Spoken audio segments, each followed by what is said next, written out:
Easy এলএম চেনেলৰ তৰফৰ পৰা লৈ আহিছোঁ কিছুমান ইম্পৰ্টেণ্ট প্ৰশ্ন।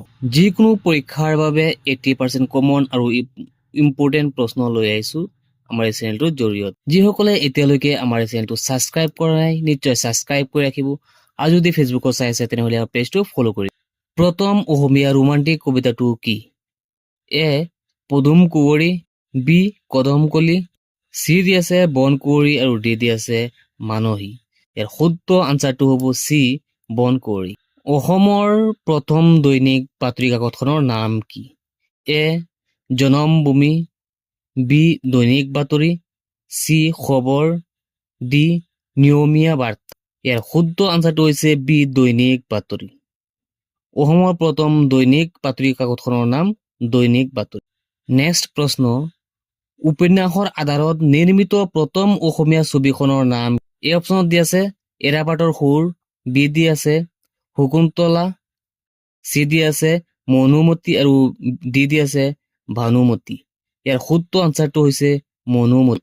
উপন্যাসৰ আধাৰত নিৰ্মিত প্ৰথম অসমীয়া ছবিখনৰ নাম হৈছে মনুমতী। অসমৰ প্ৰথমটো তেল শোধনাগাৰ কিমান চনত স্থাপন কৰা হৈছিল?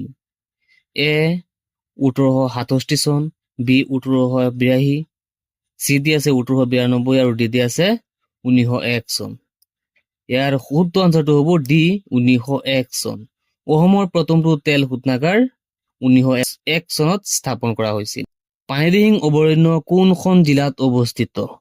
এ দি আছে নগাঁও জিলা, বি যোৰহাট জিলা, চি মৰিগাঁও আৰু ডি দি আছে শিৱসাগৰ জিলা। ইয়াৰ শুদ্ধ আনচাৰটো হৈছে শিৱসাগৰ জিলা। পানীদিহিং অভয়াৰণ্য শিৱসাগৰ জিলাত অৱস্থিত। লাওখোৱা অভয়াৰণ্য কোন জিলাত অৱস্থিত? এ নম্বৰ অপশ্যন দি আছে নগাঁও জিলা, বি যোৰহাট জিলা, চি দি আছে মৰিগাঁও জিলা আৰু ডি দি আছে শিৱসাগৰ জিলা। ইয়াৰ শুদ্ধ আনচাৰটো হৈছে এ অপশ্যন নগাঁও জিলাত। লাওখোৱা অভয়াৰণ্য নগাঁও জিলাত অৱস্থিত। ৰাজ্য এখনৰ সাংবিধানিক মুৰব্বী কোন?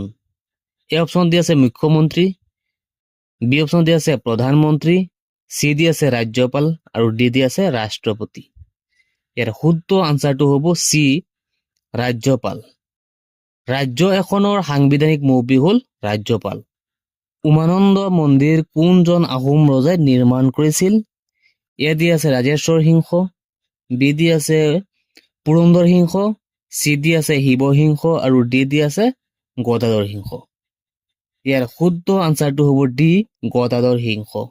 উমানন্দ মন্দিৰ গদাধৰ সিংহই নিৰ্মাণ কৰিছিল।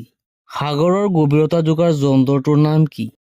এ অপশ্যন দি আছে এনিমোমিটাৰ, বি দি আছে ফেডোমিটাৰ, চি দি আছে ৰেডোমিটাৰ আৰু ডি দি আছে হাইগ্ৰমিটাৰ। ইয়াৰ শুদ্ধ আনচাৰটো হ'ব বি ফেডোমিটাৰ।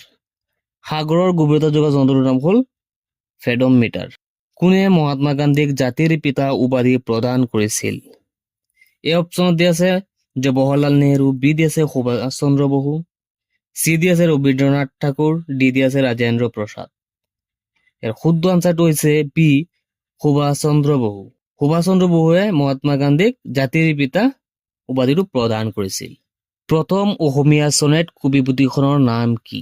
প্ৰথম অসমীয়া চনেট পুথিখনৰ নাম কি? এই প্ৰশ্নটো আপোনালোকৰ বাবে এৰি দিছো। আপোনালোকে ইয়াৰ শুদ্ধ আনচাৰটো কমেণ্টত দি দিব। যিসকলে ইয়াৰ আনচাৰটো জানে সেইসকলে কমেণ্টত ইয়াৰ শুদ্ধ আনচাৰটো দি দিব। লগ হ'ব নেক্সট ভিডিঅ'ত।